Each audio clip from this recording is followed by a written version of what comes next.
정말이지 말도 안 되는 일이 벌어졌습니다. 한국에 내 몸을 맡기느니 차라리 죽음을 택하겠다던 뉴욕 맨해튼 탑3 외과 의사의 태도가 하루아침에 180도 바뀐 것입니다. 결국 80만 달러의 연봉과 미국에서의 부귀영화를 모두 버리고 한국행을 결정했다는 충격적인 소식이 들렸죠. 한국을 믿지 못하겠다며 난리를 치던 그가 대체 무슨 이유로 태도를 바꾸게 되었던 걸까요? 그는 한국에서 무엇을 마주했기에 이토록 충격적인 결정을 내렸던 것인지 오늘 이야기 지금 바로 시작합니다. 미국에서도 가장 돈 많은 사람들이 모여 있다는 뉴욕 맨해튼. 저는 외과 의사로 살기 위해 수많은 노력을 했습니다. 물론 나이가 경력인 지금은 사회적 지위도 있고 경력이 쌓여 안정적으로 살고 있었어요. 또한 아버지께서도 외과 의사셨기에 의료계 자체가 제게 낯설지는 않았습니다. 아래 여동생이 둘이나 있는데 첫째는 간호사, 둘째는 내과 의사인 저희는 의사 집안이었죠. 이미 아버지의 뜻이 있고 닦아두신 길이 있기에 제가 의사가 되는 것은 그리 어렵지 않았습니다. 다만 아버지가 외과의로 40년을 사시며 얼마나 힘들게 사셨는지 알기에 저는 편한 과를 선택하고 싶었어요. 이를테면 수술을 하지 않는 내과이나 피부과 정도를 생각했습니다. 그러나 과 선택을 앞두고 있던 30대 중간쯤 아버지는 제게 그러셨죠. 존스윅, 네가 의사로서 사명감을 다하고 살 수 있는 게 정말 내과에 갔니? 아버지는 그렇게 생각하지 않는다. 적어도 의사라면 사람의 목숨을 살릴 수 있는 그런 의사가 진짜 의사라 생각해. 아버지에 이어 너 역시 외과의를 지원했으면 한다. 아버지의 의견을 존중하고 인정하긴 하지만 솔직히 쉬운 선택은 아니었습니다. 외과의로 산다는 것은 그리 쉬운 일은 아니니 말이죠. 응급 상황은 언제든 발생할 수 있고 하루의 절반 이상을 수술실에서 살아야 하는데 정말 그걸 제가 버틸 수 있을까 싶었어요. 그러나 적어도 아버지의 뜻이고 아버지도 하셨다면 아들인 제가 그 길을 가는 게 맞다고 판단했습니다. 아버지 덕에 제가 의사로 살 수 있는 것이니 밥숟가락을 손에 쥐지 말고 의료용 메스를 들고 살자 다짐했죠. 그렇게 전 30대 중반에 외과의로 살게 되었습니다. 참 욕심도 많았고 의사로서의 사명감이 대단했던 제가 손에 메스를 쥐니 성취감은 날이 갈수록 커졌어요. 물론 체력적으로는 정말 힘들었지만 말이죠. 이렇게 바빠서 연애는 할 수 있을까 싶을 때 제 아내를 만나 바로 결혼까지 골인했습니다. 딱 아내를 보자마자 저 사람이다 싶은 마음에 주저하는 것 하나 없이 곧장 직진을 했어요. 아내 역시 당차고 남자다운 제 모습에 반했다며 제 마음에 거부감 없이 함께 돌진을 했습니다. 그렇게 저는 결혼과 동시에 또 다른 인생을 살게 되었어요. 너무 사이가 좋았던 나머지 곧장 아이까지 찾아오는 겹겹살을 맞이하게 되었습니다.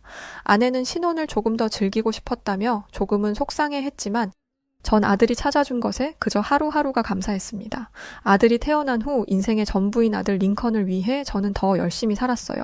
물론 바쁜 아버지로 아들과 시간을 자주 못 보냈지만 최대한 주어지는 시간에는 가족들과 보내려 노력했습니다. 제가 잠을 자지 않아도 말이죠. 그런 제 노력을 알기에 아내는 불만보다는 늘 제 걱정을 했어요. 여보 며칠 내내 잠도 제대로 못 잤는데 운동하지 말고 조금 더 자는 게 좋지 않을까? 그러다 과로할까봐 너무 걱정돼. 첫째도 둘째도 무조건 건강인 거 알고 있는 거지? 우리 가족을 위해 열심히 살아주는 건 너무 고맙지만 나는 그러다 혹시라도 당신이 아플까봐 걱정이 너무 크거든. 건강을 위해서 내가 이렇게 열심히 운동하는 거야. 체력도 길러야 하고 우리 아들이랑 오래오래 시간 보내려면 건강한 아버지로 살아야지. 내가 병원이라고 내내 잠만 자면 체력은 떨어질 거고 오히려 더 지금 이 살인적인 스케줄을 견디기는 버거울 거야. 그나마 운동을 하니까 이 정도 버티고 있는 것 같거든. 아내는 늘 잠이 부족한 저를 걱정했지만 전 잠보다 운동을 하는 게 맞다고 생각했습니다. 아침이면 조깅을 했고 저녁에는 무조건 헬스를 했어요. 하루 중 유일하게 제가 고집하는 시간들이었죠. 그렇게 해야 외과의로서 고된 수술들에 따르는 체력도 기를 수 있었고 아들과 놀아줄 때도 힘들지 않더라고요. 물론 피곤하긴 정말 피곤했습니다. 외래 진료를 보고 입원 환자들 회진에 쉴 틈 없이 들어가는 수술들에 제가 쉴 수 있는 날은 1년 중 거의 없었다고 보시면 됩니다. 이렇게 바쁘게 살았지만 그래도 전 아들을 보면 힘이 났어요. 내가 이렇게 열심히 사는 게 다 우리 아들에게 갈 거라 생각해. 그러니까 힘들어도 힘내자. 나이 들면 아무것도 못하고 살 거 젊어서 힘을 내야지. 전 딱 저 마음으로 앞만 보고 질주하는 경주마처럼 살았습니다. 나이 들어 은퇴를 하고 손에 쥔 메스를 내려놓으면 저는 이제 아들에게 멋진 아버지보다는 그저 늙은 아버지로 남을 것 같았어요. 그런 게 싫었고 제 아버지 영향도 있습니다. 제 아버지 역시 한평생을 쉼없이 달려오신 분들이라 그걸 보고 자란 제게 영향이 없을 수 없었어요. 저는 아버지를 존경하고 있었기에 딱 아버지처럼 산다면 내 아들도 나이든 나를 존경하겠지? 그렇게 생각을 했습니다. 조금 피곤하고 힘든 거야. 운동하면 개운해졌고 또 일에 집중하면 피곤함도 잊었어요. 그렇게 사는 제 모습이 당연하다고 생각했죠. 건강에도 문제가 아예 없었으니 말입니다. 그런데 어느 날부터 정말 견딜 수 없을 정도로 피곤함이 몰려오기 시작했어요. 제가 견디려 해봐도 저도 모르게 잠이 든다거나 운동을 할 시간을 내기도 어려울 지경이었죠. 하루는 아내가 밥을 차렸다고 내려오라고 했는데 알겠다고 대답을 하고 그대로 잠이 들었습니다. 여보, 아무래도 이상해. 검사를 해보는 게 좋지 않겠어? 요즘 피곤한 정도가 아니라 그냥 막 잠들어 버리는 게 어디 아픈 거 아닐까 싶은데 어떻게 생각해? 안일하게 넘기지 말고 건강 문제는 초반에 바로바로 잡아야 하는 거. 당신이 의사니까 더 잘 알고 있지? 난 당신이 이럴 때면 정말 불안해. 언제 아파도 이상하지 않게 살고 있잖아, 당신. 안 그래도 요즘 피로도가 좀 심한 것 같아서 검사해보려고 했어. 너무 걱정하지 마. 별일 없을 거야. 재작년에 검진도 했었는데 별 문제 없었잖아. 나 피곤한 거 말고는 아픈 것도 딱히 없는 거 알면서 왜 이렇게 걱정을 해? 검사 꼭 할 테니까 마음 놓고 있어, 알겠지? 아내의 말을 듣고 저 역시 심각해졌습니다. 제가 너무 바빠서 제 자신을 돌보지 못한 게 거의 2년 정도였죠. 매년 빠짐없이 검진을 했었지만 2년간 유독 몰려드는 스케줄과 컨디션 저하로 인해 검진도 미루고 있었습니다. 아내는 시간을 내서 꼭 검진을 하라고 했지만 솔직한 말로 그 시간에 자고 싶었어요.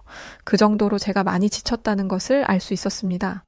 단순히 피로도가 높아진 것을 떠나서 얼굴이 노랗게 둥둥 뜬 느낌이 들었어요. 직감적으로 저는 대충 예상을 했습니다. 설마 간에 문제가 생긴 건 아니겠지?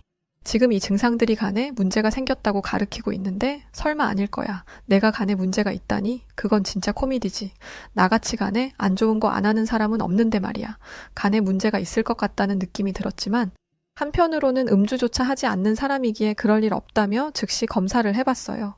결국 저는 CT 촬영을 했고 결과를 기다리며 있었습니다. 정말 인정할 수도 없고 놀랍게도 간에 종양이 발견되었어요. 저는 이 결과를 인정할 수가 없었습니다. 제가 허무해하던 그때 동료 의사는 제게 이렇게 말을 했어요. 존스윅 진정하고 들어. 지금 간암이 꽤 진행된 상태라 정말 좋지 않아. 누구보다 잘 알겠지만 이 상태로 시간 경과하면 예후도 좋지 않은 상태라고. 이렇게 화낼 게 아니라 얼른 해결책을 찾아야 하는 그런 상태라고.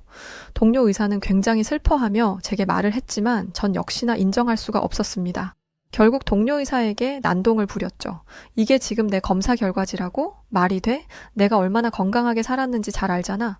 나 술도 한 번 마시지 않았던 사람이고 운동을 그렇게 하고 식단도 내 몸에 좋지 않은 건 먹지 않았던 사람이야. 누구보다 잘 알잖아. 내가 왜 그렇게 건강하게 살려고 발버둥 쳤는데 나 이 의사 가운 입고 내 아들 잘 키우려고 곁에 오래 있어 주려고 그랬던 건데 내가 간암이라고? 그것도 수술이 가능할지 아닐지도 모르는 상태라고? 난 이걸 인정할 수가 없다고. 글쎄, 난 믿을 수가 없어. 저는 끝까지 제 상태를 부정했습니다. 더 정확하게 말하자면 정말로 믿을 수가 없었죠. 늘 환자들에게 저는 그랬습니다. 어렵겠지만 현재의 상태를 인정하고 받아들여야 한다고. 그렇게 마음을 비우고 치료에 집중해야 예후가 좋다고 강조했죠.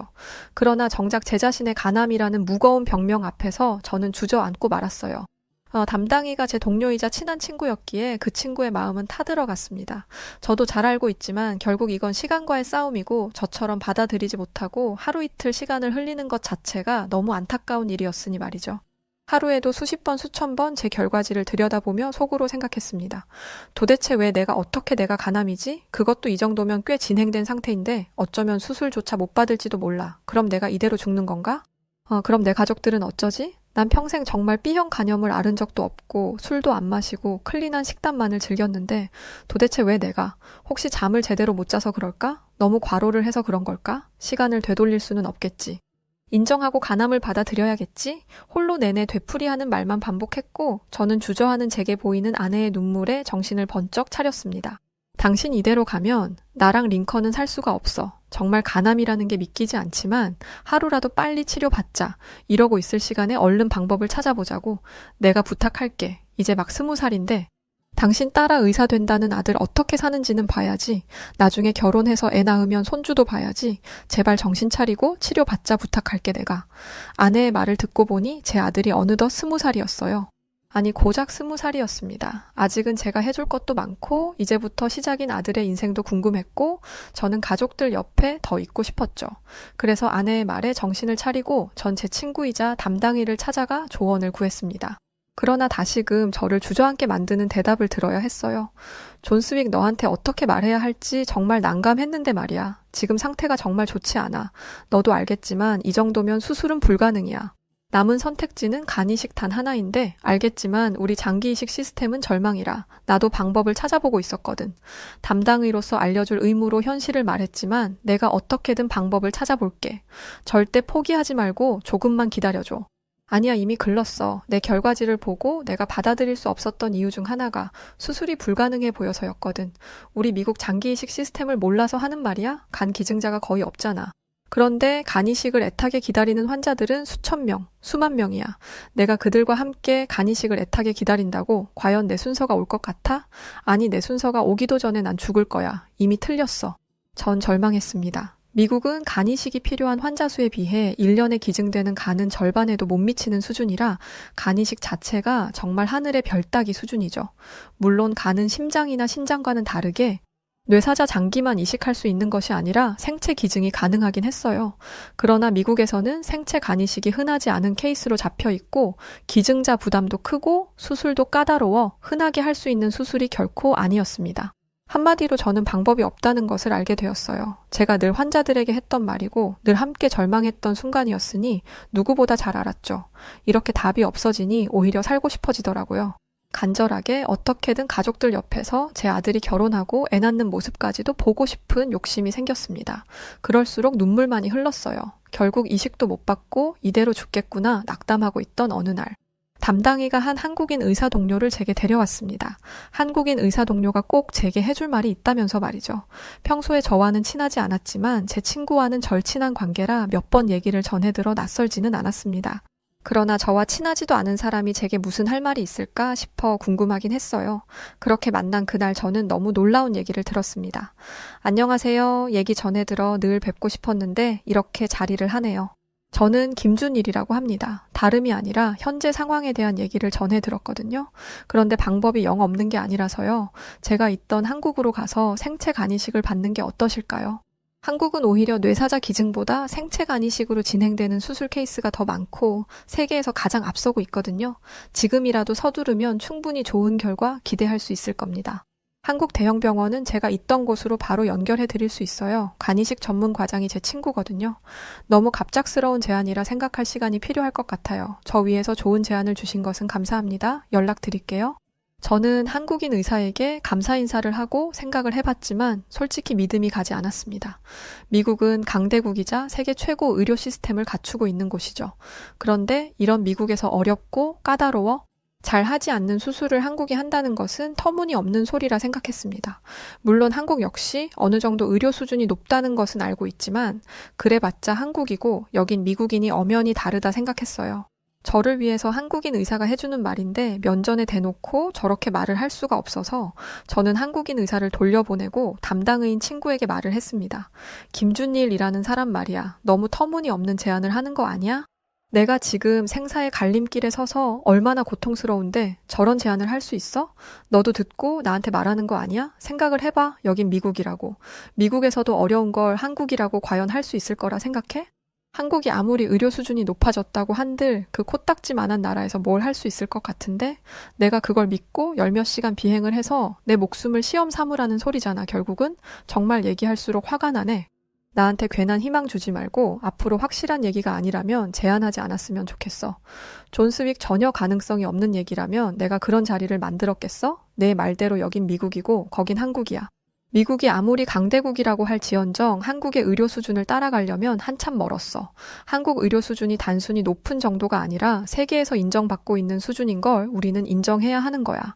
실제로 논문이고 뭐고 나도 다 찾아봤는데 한국에서 간 생체 이식을 하는 것은 흔하게 있는 일이었고 기증자도 환자도 모두 예후가 좋은 편이야. 난 친구로서 널 꼭 살리고 싶은데 네가 살려면 유일하게 시도할 수 있는 방법은 한국으로 가는 거야. 한국만 가면 그 친구가 연결해서 다 도와줄 수 있으니 제발 생각 잘 정리해서 좋은 결정을 했으면 좋겠다. 너 스스로가 더 간절하겠지만 너만큼이나 주위 사람들 역시 간절하게 너가 살기를 바란다는 것도 잊지 마. 전 친구의 말을 듣고 멍해졌습니다. 제가 나고 자란 곳이 미국이라 늘 그 어떤 나라보다 우위에 있다고 자부하며 살았어요. 의료 시스템 역시 그렇다고 믿었죠. 한국이랑 비교를 했을 때 병원 규모만 해도 훨씬 더 넓고 좋았으니 말입니다.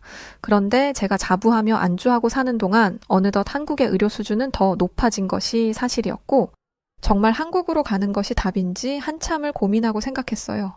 그리고 무엇보다 가족 기증이 필요했기에 제 아들을 떠올릴 수밖에 없었죠.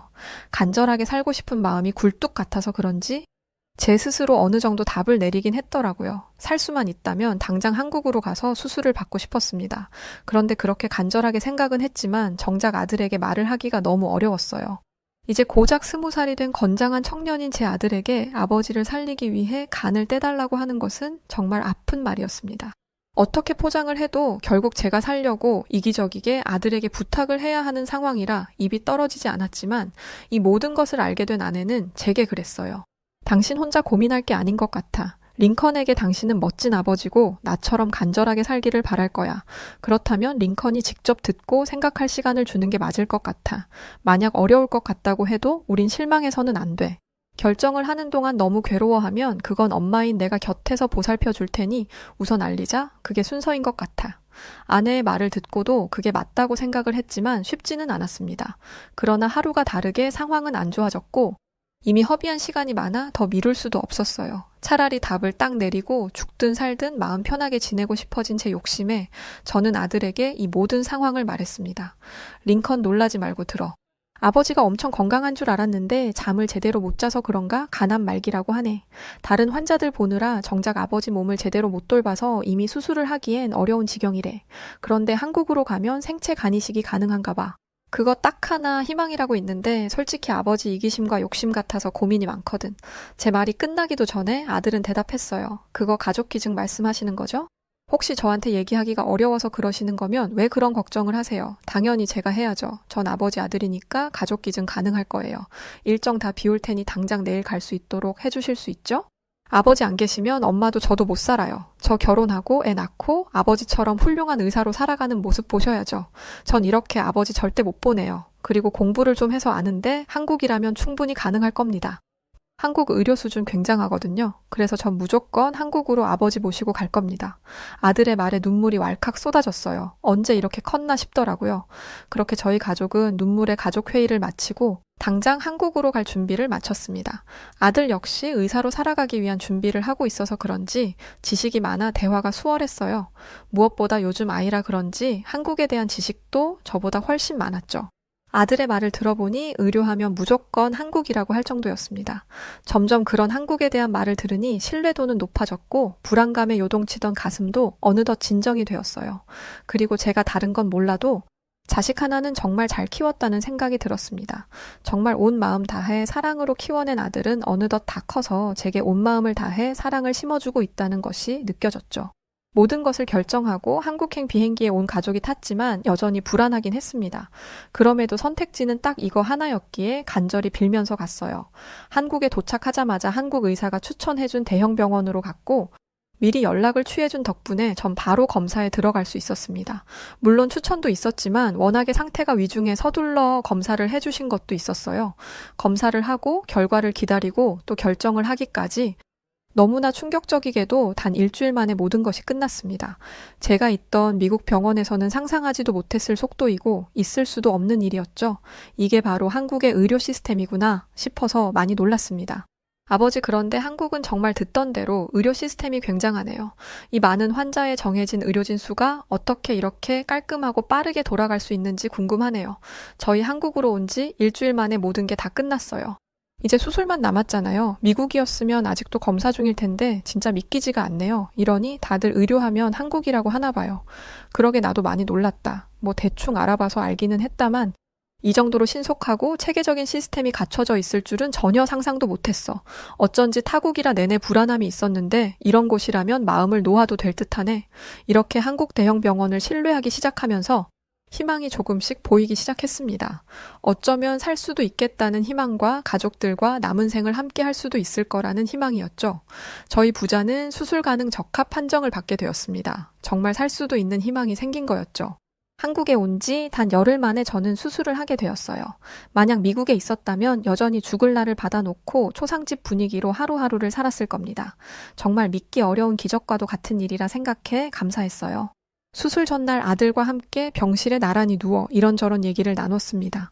이번에 수술 잘하고 미국 가시면 제일 먼저 하고 싶은 게 뭐예요? 저는 우리 집 앞에 있는 카페 아이스크림이 먹고 싶네요. 수술 잘 끝내고 나면 가서 같이 먹어요. 근데 생각보다 한국 너무 좋아서 더 있다 가고 싶기는 하네요. 일정만 아니면 진짜 더 있고 싶은데 아쉬워요 벌써. 그러게 아직 수술도 전인데. 벌써 한국이 아쉬워지다니 참 신기하다 그렇지? 난 그냥 수술만 성공한다면 너무 좋을 것 같다. 아버지가 죽는 게 아니라 우리 가족이랑 시간을 더 보낼 수 있다니 정말 꿈만 같을 것 같아. 지금은 바라는 것이 딱 그거 하나다. 그렇게 아들과 간절함을 담아 빌어도 보고 또 시시한 농담을 나누기도 하며 전날 밤을 함께 보냈습니다. 이어 날이 밝고 수술 날이 되었어요. 저도 저지만 아들에게 어떠한 문제도 후유증도 없어야 할 텐데 하는 큰 걱정에 심장이 계속해서 요동치기 시작했습니다. 떨리는 마음으로 누운 차가운 수술대에서 저는 한국 의료진들의 분주함이 보였어요. 정말 빠르지만 아주 정확하게 각자의 역할을 딱딱 해내는 모습에 잠시 감탄하기도 했죠. 이윽고 제가 눈을 감기 전 마지막 모습은 아주 확신에 찬 의료진의 모습이었고 인자한 미소까지 보여줬습니다. 존스윅 씨 맞으시죠? 이제 마취 시작할 겁니다. 눈을 감고 뜨면 모든 수술은 완벽하게 끝이 나 있을 거예요. 아드님도 걱정 마시고 편히 한숨 푹 주무세요. 그 말 한마디와 표정은 덜덜 떨던 제 마음을 안정시켜줬어요.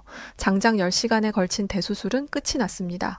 어쩌면 저는 깨어나지 못할 수도 있었기에 전 일어난다면 제2의 인생을 정말 제대로 살 것이라 다짐을 했었죠. 눈을 뜨니 병실 천장이 보였고 의료진들의 소리가 들리기 시작했어요. 존스윅 씨, 수술은 아주 성공적으로 마무리되었고 아드님 링컨 씨도 괜찮습니다. 완전히 회복할 시간이 필요해. 이제부터 회복에만 전념할 겁니다. 고생하셨습니다. 감사합니다. 저를 살려주셔서 감사합니다. 어쩌면 영원히 눈을 못 뜰 수도 있다는 생각에 너무도 불안했는데 저랑 아들을 살려주셔서 감사합니다. 전 한국 의료진을 향해 눈물 호소를 했고 그들은 끝까지 저를 따뜻하게 품어줬습니다. 제가 살았다는 기쁨보다도 아들이 아주 멀쩡하다는 말이 저를 울렸어요. 다만 간이식 수술 후 거부 반응이나 감염 위험이 있기에 수술만큼이나 회복 과정이 중요해서 아직은 큰 산이 하나 더 있었지만 저는 걱정하지 않았습니다. 제가 직접 겪고 있는 한국 의료 시스템은 차원이 달랐으니 말이죠. 제가 한국의 의료 시스템에 놀란 것은 한두 가지가 아니었습니다. 미국은 환자가 병원에 오면 접수 담당자가 안내를 하고 한없이 대기를 하는 것이 기본이죠. 그러나 한국에서는 의료진들이 직접 나와서 환자를 맞이하기도 하고 따뜻한 말도 해주셨어요. 먼 길을 왔다며 고생했다고 검사 빠르게 해보자는 말들이 얼마나 큰 힘이었는지 모릅니다. 또한 의료진의 대응 속도부터가 달랐습니다. 미국은 입원 중인 환자라도 담당 의사와 면담을 위해 사전 예약은 필수예요. 회진은 정해진 시간에만 가능하지만 한국은 의사들이 자주 병실에 직접 찾아와서 상태 체크를 수시로 했고 전담 간호사 호출은 24시간 언제든 가능했습니다. 미국도 호출 버튼이 있긴 하나 눌러도 최소 10분 이상은 걸리고 안 올 때가 많아요. 그러나 한국 간호사들은 호출 버튼을 누르는 즉시 음성 대화를 간단하게 나눌 수 있고 곧장 제게로 왔죠. 의료 수준뿐 아니라 케어까지도 정말 완벽에 가까운 한국의 의료 수준에 많이 놀랐습니다. 병원의 청결 상태도 달랐어요. 미국은 규모가 커도 엉망인 경우가 아주 많습니다. 위생에 더욱 철저해야 하는데 병원 복도에 쓰레기가 있는 경우가 아주 많죠. 그러나 한국은 마치 5성급 호텔처럼 아주 깨끗했고 침대 시트도 늘 갈아 끼우며 청결에 힘을 쓰는 게 보여 정말 감탄했습니다. 다만 한국 의료진들은 늘 정말 바쁜 것 같았어요. 뭔가 케어를 받고 있지만 혹시 너무 바빠서 나를 놓치면 어쩌지 하는 걱정이 있었던 어느 날이었습니다. 밤늦게 갑자기 고열에 시달렸고 저는 힘겹게 간호사 호출 버튼을 눌렀지만 말을 하지 못했어요.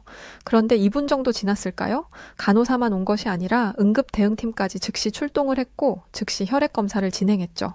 이어 불과 30분 만에 결과를 들었습니다. 존스윅 씨 걱정 마세요. 수술 후 나타날 수 있는 증상 중 하나가 고열인데 혈액 검사를 해보니 가벼운 염증 증상이라 현재 항생제 주사를 처방했으니 괜찮아질 겁니다. 이어 저는 열이 떨어졌고 의료진의 말처럼 아무 문제도 없이 그렇게 지나갔습니다. 저는 한국에 있으면서 보고 느낀 게 너무도 많았어요. 그래서 전 이 좋은 시스템은 미국뿐 아니라 전 세계가 함께 해야 한다고 봅니다. 그럼 억울하게 아쉽게 목숨을 잃는 환자는 줄어들 거니까요. 그래서 전 회복 후 미국으로 갈 것이 아니라 한국에 머물면서 이곳의 의료 시스템을 배우기로 결정했습니다. 감사하게도 담당 교수가 좋은 제안을 했죠. 한국의 의료 수준에 정말 크게 놀랐어요. 그래서 부족한 미국에도 도움이 될 수 있도록 이곳에 머물면서 좀 배우고 싶은데 혹시 공부할 기회가 있을까요? 당연하죠. 한국 의료에 관심이 있다니 영광입니다. 몸 회복도 문제 없고 저희 병원에서 진행하는 의료 연구에 참여하셔도 좋을 것 같은데 어떠세요? 전 교수의 제안대로 한국에 남아 공부를 하며 연구를 하기로 했습니다. 만약 병원비가 너무 많이 나왔다면 여유가 좀 없어서 힘든 결정이었겠지만 한국은 미국과 전혀 다른 병원비였습니다. 수술, 입원, 검사, 재활치료까지 포함된 금액이 전체 약 7만 5천 달러로 한국 돈 1억이었어요. 처음에는 역시나 비싸구나 싶었는데 미국으로 계산해보니 아니었습니다. 평균 비용은 약 4억 7천만 원이고 여기에 입원비, 추가 검사비, 재활치료비를 추가하면 6억 7천 정도이죠. 즉 미국의 7분의 1 수준의 금액에 저는 많이 놀랐습니다. 한국의 의료 효율성에 다시금 감탄을 했죠. 보험이 없으면 치료를 못 받는 사람들이 많겠지만 한국처럼 의료 수준도 높고 합리적인 가격에 받을 수 있다면 누가 원치 않을까요? 아직도 저는 한국에 머물며 한국의 실력을 눈에 담고 의료 지식을 쌓아가고 있습니다. 제가 이렇게 열심히 열정적으로 공부하는 모습에 홀로 미국에 있는 아들이 그러더군요. 본인도 한국 대학을 가서 한국 병원으로 들어가고 싶다고 말이죠. 저와 아내는 당연히 대찬성을 했고 저희 아들은 미국에서의 삶을 정리하고 한국으로 들어올 준비를 하고 있습니다. 처음부터 곱씹어보면 한국인 동료 의사의 오지랖 덕에 저는 수술할 기회를 얻었고 좋은 한국 의료진들을 만나 제2의 인생을 살게 되었습니다. 제게 한국이라는 기회가 없었다면 지금쯤 죽었을지도 몰라요. 전 한국이 쥐어준 제2의 인생을 가족들과 함께 잘 살아낼 겁니다. 오래오래 말입니다. 대학을 다니는 한 영국인이 함께 수업을 받았던 한국인 친구로부터 기껏 한국에 오라고 해서 시간 내어 한국행 비행기에 올라탔더니 뜬금없이 국방부로 끌고 가서 기겁하고 있습니다. 그리고는 시간이 한참 지나 다시 그곳을 걸어야 했던 영국 학생. 한 걸음 한 걸음 발을 떼어 나아갈 때마다 수많은 한국의 군인들이 각 잡힌 경례를 하며 그 학생의 걸음을 향해 예를 표하기 시작하는데요. 과연 무슨 일이었기에 한국의 군인들은 그 영국 학생을 향해 존경을 표했던 것일까요? 안녕하세요. 저는 영국 런던에서 살고 있는 이든이라고 합니다. 저는 어렸을 때부터 한국에 대한 이야기를 귀에 딱지가 않도록 들었어요. 제 주변에 한국인이 있었느냐? 그런 것도 아니었습니다. 아니면은 제가 한국에 관심이 있었느냐? 그것도 아니었어요. 오히려 저는 한국 이야기를 별로 듣고 싶어 하지 않아 했습니다. 물론 처음부터 그러지는 않았어요. 그런데 똑같은 얘기를 반복해서 듣는 걸 누가 좋아하겠어요. 할아버지가 유엔 용사로서 한국 전쟁에 참전하셨다는 사실은 자랑스러워할 일이지만 이 얘기를 20년이 넘게 듣다 보면 솔직히 좀 버겁습니다. 이미 말씀드려 눈치채셨겠지만 저에게 한국 이야기를 들려주신 분은 할아버지였어요. 그런데 할아버지가 들려주신 이야기는 대체적으로 어두운 내용이었습니다. 전쟁 속에서 황폐화된 땅과 나라, 고통받던 사람들, 길에 널브러져 죽어가던 사람들의 이야기였죠. 할아버지는 이 얘기를 하실 때 보통 매우 슬픈 얼굴을 하셨습니다. 그리고 할아버지가 늘 타고 계시는 휠체어를 쓰다듬으셨죠.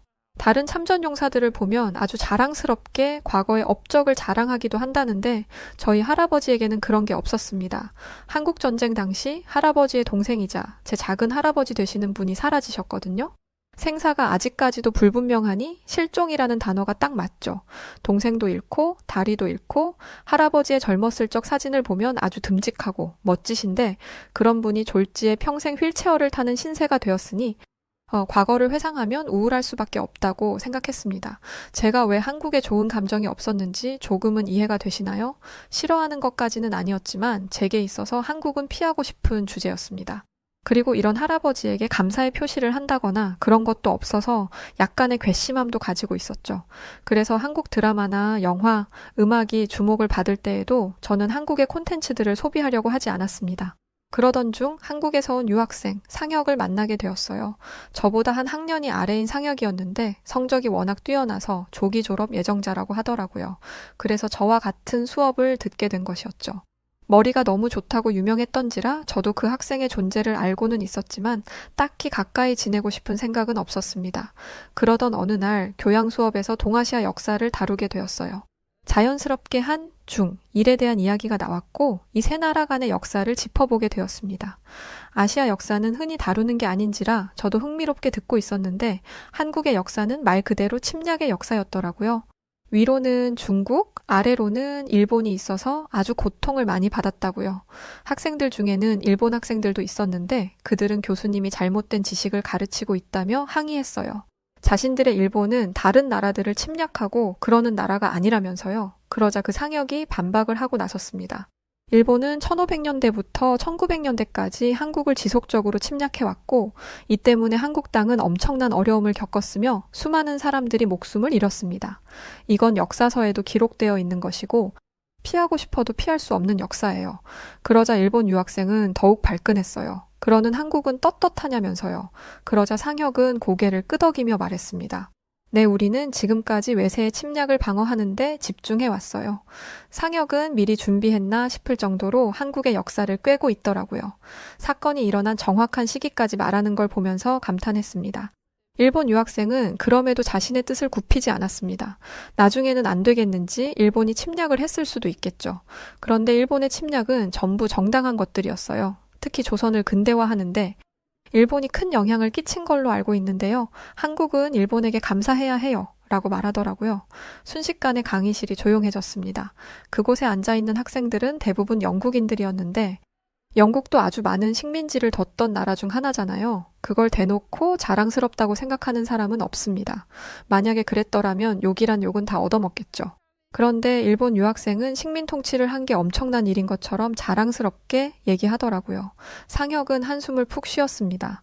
아마 더 이상의 논리적인 대화는 통하지 않을 거라고 확신했던 것 같아요. 그리고 저는 가장 궁금했던 걸 물었어요. 어떻게 역사를 그렇게 줄줄 꿰고 있는지를요. 그러자 상혁은 한국의 역사를 잊은 민족에게는 미래란 없다라는 말이 있다고 말하더라고요. 그런데 왜 그 순간 비아냥거리는 말투가 나왔는지 모르겠습니다. 저도 모르게 역사 잘 있던데요? 라고 말하고 말았어요. 비아냥거린다는 게 저에게도 느껴져서 놀랐는데 상혁은 어땠겠어요? 상혁은 제 이야기를 듣고 싶어 했습니다. 저는 할아버지가 6.25 참전용사이시고 지금까지 한국으로부터 단 한 번도 참전용사로서의 대우를 받아본 적이 없다고 이야기했어요. 저는 상혁이 별것도 아닌 걸 가지고 이런다고 말할 것 같았습니다. 6.25에 참전한 사람들이 얼마나 많은데 그 사람들을 다 챙기는 건 사실상 불가능한 일이잖아요. 하지만 상혁은 그러지 않았어요. 할아버지가 전쟁에서 다리를 잃으셨던 것과 작은 할아버지의 생사를 여태껏 찾지 못한 것에 대해서 유감을 표하고 진심으로 감사하다는 말을 전하고 싶다고 말했죠. 다른 학생들이 있는 상황에서 제게 90도로 몸을 숙여 인사하는데 제 얼굴이 다 붉어질 정도로 민망하고 부끄러웠어요. 인사를 받을 사람은 제가 아니라 저희 할아버지라고 말하며 상혁을 일으켜 세웠죠. 상혁은 참전용사의 가족들에게도 감사해야 한다며 그 이유를 알려주었습니다. 할아버지가 다리를 다친 채로 돌아왔다면 할아버지가 일을 하는데 어려움이 있었을 것이고 그 어려움은 고스란히 가족들의 몫이 되었을 것이라면서요. 그러니 전쟁에 참전해준 참전용사뿐만 아니라 그들을 기다려주고 돌아온 그들을 품어준 모든 이들은 감사 인사를 받을 자격이 있다고 말했습니다. 저는 상혁의 사려 깊음에 놀랐습니다. 실제로 할아버지가 다리를 다치고 돌아오신 뒤 집안 생계는 할머니의 몫이었거든요. 할머니가 아버지와 고모를 키우셨고 거동이 불편한 할아버지도 할머니가 돌보셨습니다. 거구인 할아버지를 작디작은 할머니가 말이죠. 사실 이렇다 보니 한국 얘기를 하는 할아버지가 불편했던 것도 있어요. 제 눈에 할아버지는 남의 나라를 위해서는 다리도 잃었으면서 정작 본국에 있는 가족들 앞에서는 늘 우는 소리만 하는 분이었거든요. 할아버지가 휠체어를 타고 다니며 구두 닦기 일을 하며 생계를 이어나갔다는 걸 몰랐을 때이니 이렇게 생각했습니다. 나중이 되어서 할아버지에게 여쭤보니 손주에게 이런 모습을 알려주고 싶지 않았다고 하시더라고요. 여하튼 이건 나중의 일이고 당시에 저는 상혁의 마음씨에 감동했습니다. 솔직히 이렇게 말만 해도 됐을 거예요. 일본 유학생의 말을 팩트로 반박한 것도 그렇고 다른 학생들에게 칭찬이 자자하다는 점도 그렇고 사려 깊은 것도 그렇고 상혁에 대한 호감도는 이미 충분했거든요. 그런데 상혁은 이 사실을 알게 된 이상 그냥 지나칠 수 없다며 저희 집 주소를 물어봤습니다. 선물을 보내고 싶다면서요. 선물은 무슨 선물이라고 설명하며 주소를 알려주었는데 그 다음날 저녁 할머니가 손님이 왔다며 저를 부르시는 소리가 들렸습니다. 서둘러 1층으로 내려가니 상혁이 문 앞에 서 있더라고요. 상혁은 커다란 박스 하나와 양옆으로는 커다란 쇼핑백을 두고 있었는데 저는 얼른 가서 그것들을 받아들었습니다. 설마 이게 어제 말한 선물이야? 상혁에게 질문하며 집으로 들어와서 상혁을 소개했어요. 한국에서 온 유학생이라고 하니 모두가 상혁이를 반겨주었습니다. 저희 집은 저 빼고 모두가 한국에 호의적이었거든요. 그 중에서도 가장 기뻐했던 사람은 할아버지셨어요. 할아버지는 상혁을 크게 반기며 저녁 식사에 초대하셨습니다. 저녁 식사 후 상혁은 자신이 가져온 것들을 하나둘 풀기 시작했는데 그건 전부 상혁이 한국에서 가져온 것들과 가족들로부터 받은 것들이었습니다. 타지에서 홀로 공부하는 아들을 위해 어머니가 손수 만들어주신 반찬도 있었고 생전 처음 보는 것들이 많았습니다. 상혁은 할아버지가 참전용사시라는 사실을 알게 된 이상 가만히 있을 수는 없었다며 지금은 당장 드릴 수 있는 것으로 가져왔지만 더 좋은 것을 들고 다시 인사드린다고 하더라고요. 본인 어머니가 정성스레 만들어주신 귀한 것들까지 주려고 하길래 저희 가족은 겨우 상혁을 설득해서 김과 누룽지만 선물로 받았습니다. 김은 영국에서도 워낙 유명하기 때문에 이미 맛은 알고 있었지만 누룽지는 처음이었어요. 쌀 같은 걸 딱딱하게 굳혀서 부셔놓은 걸 어떻게 먹는지 모르겠더라고요. 상혁은 냄비에 물을 올려달라고 부탁한 뒤 그 딱딱한 누룽지를 물에 넣었습니다. 잠시 뒤 완성되었다며 그릇 하나를 가져왔는데 생김새가 요상하더라고요. 물에 밥이 풀어져 있는 모양이었는데 별 냄새도 안 나고 제가 먹어보니 별 맛도 안 느껴졌습니다. 이걸 왜 가져온 거야? 라는 의문이 들던 찰나 할아버지와 할머니의 감탄사가 들렸습니다. 세상에 이거 너무 맛있구나. 할머니 할아버지는 너무 맛있게 드시더라고요. 간이 센 것보다는 훨씬 나았던 거죠. 그리고 치아가 많이 안 좋으셔서 최근 식사를 하는데 어려움을 느끼셨었기 때문에 더더욱 마음에 들어 하셨습니다. 상혁은 이후로도 할아버지에게 한국에서 온 비싼 홍삼도 가져다 주곤 했어요. 이런 상혁과 가까이 지내며 저는 어느새 한국에 대한 제 생각이 편견이라는 것을 알게 되었고 한국에 대한 좋은 인상을 갖게 되었습니다. 그렇게 방학이 되었고 한국으로 돌아갈 상혁을 저녁 식사로 초대했어요. 식사를 다 마치고 다들 상혁에게 작별 인사를 하려는데 상혁이 대뜸 비행기표 2장을 내밀었습니다. 뭔가 했더니 그건 한국행 비행기 티켓이었어요. 바로 할아버지와 할머니를 한국으로 초대하고 싶다는 거였죠. 깜짝 놀랄 제안이었습니다. 영국에서 한국 가는 비행기 티켓이 한두 푼도 아니고 게다가 가면 숙박비, 식비 들어갈 돈이 얼마나 많은데 한국으로 초대한다니요. 알고 보니 상혁은 꽤 있는 집 자식이었습니다. 너무 수수하게 다니다 보니까 전혀 몰랐던 것뿐이었고요. 할아버지와 할머니는 결정을 고사하셨습니다. 할머니는 비행기 타는 걸 좋아하지 않으셨기 때문이고 할아버지의 연세를 생각하면 쉬운 일이 아니었죠. 하지만 상혁은 그런 할아버지를 설득했습니다. 할아버지가 지켜낸 한국 땅이 어떻게 변했는지 직접 보여드리고 싶다면서요. 결국 할아버지는 마음을 돌리셨고 할머니 대신 제가 할아버지를 따라가게 되었습니다. 상혁은 가장 비싼 등급의 비행기 좌석을 예매해 주었고 그 덕에 할아버지는 크게 무리하지 않고 한국에 도착할 수 있었어요. 저희는 밤늦게 도착했는데 착륙하기 직전 할아버지는 한참 동안 비행기 밖을 바라보셨습니다. 그러고는 말씀하셨어요. 과거에는 불길이 치솟았던 곳에서 저렇게 밝은 빛이 빛나는구나. 할아버지의 말씀처럼 한국 땅의 밤은 밝고 아름다웠죠. 그날은 너무 늦었던지라 저희는 어딜 갈 생각도 못하고 호텔로 향했습니다. 그렇게 하룻밤을 자고 일어났는데 눈을 떠보니 할아버지가 호텔 유리창 밖을 바라보고 계셨어요. 저는 그 모습을 보고 상혁이 호텔의 가장 높은 층을 잡아준 이유를 깨달았습니다. 호텔 유리창 밖으로는 빌딩들이 빽빽하게 자리 잡고 있었고 8차선 도로가 쫙 깔려 있었습니다. 사람들은 바쁘게 돌아다니고 있었고 도시는 깨끗하게 정비되어 있었어요. 할아버지는 자신이 경험했던 한국과 너무 달라진 모습에 깜짝 놀라시면서도 뿌듯해 하셨습니다. 할아버지가 다리를 잃어가며 싸운 덕분에 이런 변화가 있을 수 있었던 것이니까요. 할아버지의 연세가 있기 때문에 이곳저곳을 마구 둘러보기는 어려웠지만 할아버지는 차를 타고 시내를 돌아다니는 것만으로도 즐거워하셨어요. 특히 한강에서는 자리를 펴고 떠날 생각을 안 하시더라고요. 전쟁 당시에는 보찜을 жил머지고 피난을 가는 사람들이 가득했던 이곳에서 사람들이 휴식을 취하고 있는 게 말도 안 된다면서 말이죠. 황폐화됐던 한강의 기적을 일으키고 불타고 있던 서울이 화사해졌구나. 죽어가는 사람이 널브러져 있고 불황자가 가득했던 곳이 공원이 되었고 곡소리가 나던 곳에서는 세계인들이 인정하는 한국 노래들이 흘러나오고 있어. 모두가 피하던 위험한 나라가 전 세계인들이 찾는 나라가 될 줄 누가 알았겠니? 할아버지가 이렇게 말씀하시는데 이제야 한국이 얼마나 큰 변화를 겪은 건지 실감이 나더라고요. 그리고 할아버지가 목숨 바쳐 지키고자 한 가치가 이렇게 아름답고 찬란했다는 것을 깨닫게 되자 할아버지가 영웅처럼 느껴졌습니다. 그리고 할아버지의 발자취가 너무나 자랑스럽게 느껴졌어요. 그래서 저는 할아버지가 걸어왔던 길을 좀 더 잘 이해하고자 상혁과 함께 전쟁 기념관에 방문했습니다. 그때 당시의 상황을 알고 싶어서요. 제 할아버지가 얼마나 위대한 일을 하신 건지 알고 싶었습니다. 그리고 할아버지도 이곳을 방문하는 걸 가장 기대하셨어요. 저는 전쟁기념관에서 할아버지가 참전하셨던 전쟁이 얼마나 끔찍했는지를 알 수 있었습니다. 전쟁이 끔찍한 건 당연히 알고 있지만 제가 겪어본 적은 없잖아요. 그래서 상상하는 데 한계가 있었는데 실제로 보니 제 상상을 뛰어넘는 사건들이 너무나 많았습니다. 그리고 이건 상혁도 마찬가지였어요. 저는 할아버지가 걱정됐습니다. 혹시 전쟁터에서의 일이 생각나서 고통스러워하지 않으실까 하고요.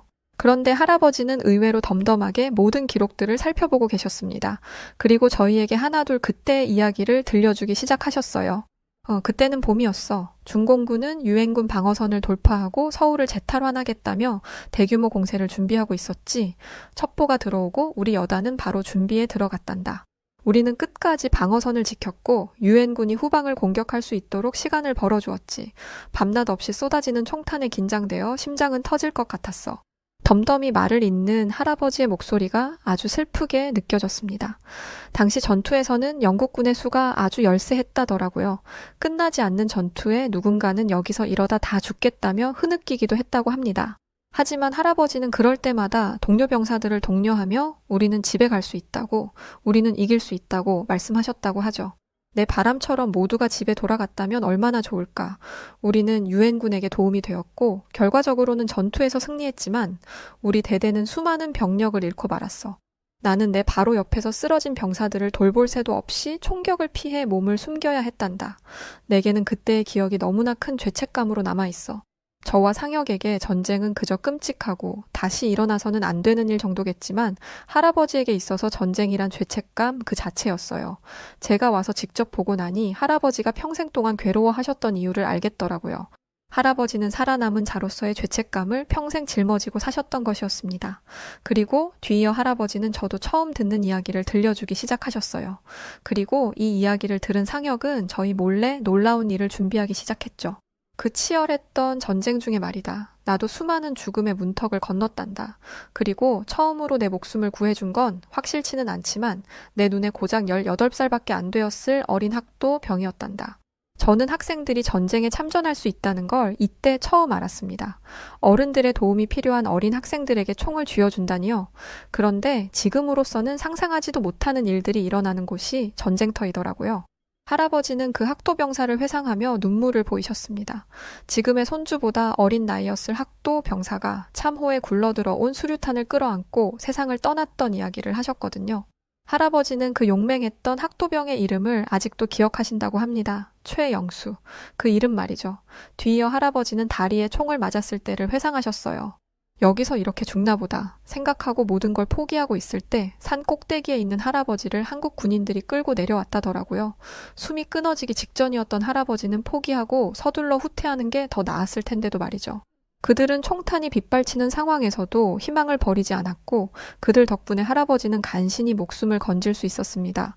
하지만 다리를 뚫고 지나간 총알 때문에 더 이상 다리를 쓸 수 없었고 할아버지는 영국으로 돌아가게 되었죠. 그리고 그제야 동생과 연락이 닿지 않는다는 것을 알게 되셨다고 합니다. 작은 할아버지는 행방불명 상태였어요. 시신을 찾지 못했으니 행방불명이 맞죠. 할아버지는 백방으로 작은 할아버지를 찾으려 했지만 전쟁 중인 나라에서 뭘 할 수 있겠어요. 결국 영국으로 돌아가서 동생의 소식이 들려오기를 기다렸습니다. 하지만 동생에게는 연락이 오지 않았고 수십 년의 시간이 흘러 지금이 된 것이었어요. 이 얘기를 듣는데 할아버지뿐만 아니라 상혁도 눈물을 흘리고 있었어요. 이 얘기를 몇 번이나 들었던 저조차도 감정이 북받치더라고요. 아마도 한국의 전쟁기념관에서 듣다 보니 더 그런 것이었겠죠. 게다가 할아버지의 부모님, 그러니까 제게는 증조부모님 되시는 분들은 평생 살았는지 죽었는지도 모를 작은 아들을 그리워하다가 두 분 다 지병으로 사망하셨어요. 그리고 돌아가시기 전까지도 장애인이 되어서 돌아온 할아버지를 볼 때마다 안타까움의 눈물을 흘리셨다고 합니다. 그런데 이 얘기를 듣는 상혁은 거의 오열을 하더라고요. 그 모습이 제 마음에 참 많이 와닿았습니다. 아무리 본인 나라를 위해 힘써준 사람이라 하더라도 수만 명의 사람들 중 하나잖아요. 솔직히 이 사연 말고도 더 기구하고 아픈 사연들이 많을 것입니다. 그런데 상혁은 할아버지의 이야기를 그저 그런 수많은 이야기 중 하나라고 치부하지 않았어요. 진심으로 함께 아파하고 눈물 흘렸습니다. 저는 이렇게만 해줘도 감사했을 거예요. 상혁의 마음과 눈물에 할아버지도 충분히 위로받으셨거든요. 지금까지 나를 찾아주는 사람이 없어서 잊힌 존재가 된 줄 알았다. 그런데 아니더라. 할아버지가 하신 말씀입니다. 그런데 할아버지와 저를 한국으로 초대했을 때부터 알아봤어야 했습니다. 상혁은 제 생각보다 더 추진력 있고 화끈한 남자였어요. 역사를 잊은 민족에게는 미래란 없다 라고 말하며 어떻게든 은혜를 갚아야 한다고 하던 상혁이 엄청난 다짐을 하고야 말았던 것입니다. 그건 바로 할아버지의 잃어버린 동생을 찾아주는 것이었죠. 하지만 저희는 상혁이 이걸 준비하고 있다는 걸 몰랐어요. 이 사실을 알게 된 건 한국에서 즐거운 시간을 보낸 뒤 돌아간 영국에서였습니다. 학기 시작 일주일 전에 상혁에게서 연락이 왔어요. 한국으로 오라면서요. 역시나 비행기표까지 이미 끊어뒀더라고요. 이번엔 할아버지 말고 저만 오라고 하길래 아, 이번에야말로 여행다운 여행을 하겠구나. 나도 한국 젊은이들처럼 홍대에서 술도 좀 마시고 하겠구나. 라고 기대하는 마음을 가졌습니다. 그런데 상혁이 저를 데려간 곳은 젊은이들이 북적거리는 야시장이 아니라 국방부였어요. 저는 얘가 미쳤나? 했습니다. 생각해보세요. 외국인이 다른 나라 국방부에 갈 일이 뭐가 있겠어요? 제가 무슨 간첩도 아니고 도무지 이해가 안 됐습니다. 제가 납득이 안 된다는 표정으로 서 있자 상혁은 그제야 왜 저를 여기로 데려왔는지 이유를 설명하기 시작했어요. 상혁은 저를 국방부가 아니라 정확히 말하자면 유해발굴 감식단으로 데려온 것이었습니다. 대체 여기가 뭐 하는 곳인가 들어보니 놀라운 일을 하는 곳이더라고요. 전쟁 중에 수습되지 못한 신원미상의 군인들의 유해를 발굴해서 유가족들의 품에 돌려주는 일을 하는 곳이었습니다. 그런데 저를 왜 여기로 데려왔는지 이해가 안 됐어요. 그 비싼 비행기 표를 끊어서 저를 데려와 놓고 견학을 시켜줄 건 아니잖아요. 의아해하던 그때 머릿속을 스쳐 지나가는 생각이 있었습니다. 바로 작은 할아버지였죠. 혹시 할아버지를 찾은 거냐고 물으니 상혁은 그건 아니라며 제 DNA를 보관하기 위해 온 것이라고 하더라고요. 제 DNA 정보를 지금까지 발굴한 신원 미상의 유골이나 앞으로 발견될 유골과 대조하여 가족을 찾겠다는 것이었죠. 일단 이렇게 조직적으로 유해를 수습하는 일을 한다는 것도 놀라웠지만 백골화가 된 유골에서 DNA를 채취할 수 있다는 것 자체가 너무 놀라웠습니다. 한국의 이런 기술력은 세계 최고 수준이더라고요. 아무래도 이런 일을 하려면 기술이 발전할 수밖에 없었겠죠. 그렇게 DNA 채취를 맡기고 저는 바로 영국으로 돌아왔습니다. 제가 봐오던 젊음의 거리로 데려가 주지 않는 상혁이 야속했지만 상혁도 영국으로 바로 들어와야 하는 상황이라 함께 귀국했습니다. 처음 영국에 왔을 때는 곧바로 찾을 수 있을 줄 알았습니다. 그런데 아무리 기다려도 연락이 안 오더라고요. 할아버지에게는 말씀도 못 드리고 저 혼자 마음을 애태우고 있었습니다. 그렇게 몇 년의 시간이 흘렀고 얼마 전 한국으로부터 연락이 왔습니다. 네, 작은 할아버지의 유해를 찾았다는 연락이었어요. 작은 할아버지의 유해는 돌틈 사이에 끼어 있었다고 합니다. 사람들이 자주 다니는 곳인데도 발견되지 않을 정도였죠. 이 얘기를 들으니 작은 할아버지가 어떤 방식으로 전사했는지가 상상되어서 마음이 참 아프더라고요. 하지만 그 전에 이 사실을 할아버지에게 말씀드려야 했습니다. 저는 한국에 유해발굴단이 있다는 것을 우선 말씀드렸어요. 그러자 할아버지는 그런 일을 하는 나라가 어디에 또 있겠냐며 자기도 모르는 사이에 한국이 큰 일을 하고 있었다고 입이 마르도록 칭찬하셨어요.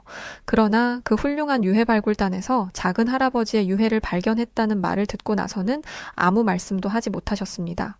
저는 할아버지가 너무 놀라셔서 심장마비로 쓰러지시는 건 아닌지 걱정이 됐어요. 그런데 다행히 그런 일은 없었고 할아버지는 생각보다 더 침착하셨습니다. 쉽게 믿지 못하시길래 제가 한국에 가서 DNA를 채취하고 왔다고 말씀드렸어요. 그러면서 당시의 상황을 자세히 설명드리고 나니 할아버지는 그제야 눈물을 터뜨리셨습니다. 아이처럼 우는 할아버지를 뵈면서 참 가슴이 미어지더라고요. 지금까지 한국 얘기, 전쟁 얘기를 할 때마다 지루하게 생각했던 제 자신이 너무 나쁘게 느껴지는 순간이었습니다. 할아버지가 오죽하면 저렇게 하셨을까라는 생각이 들더라고요.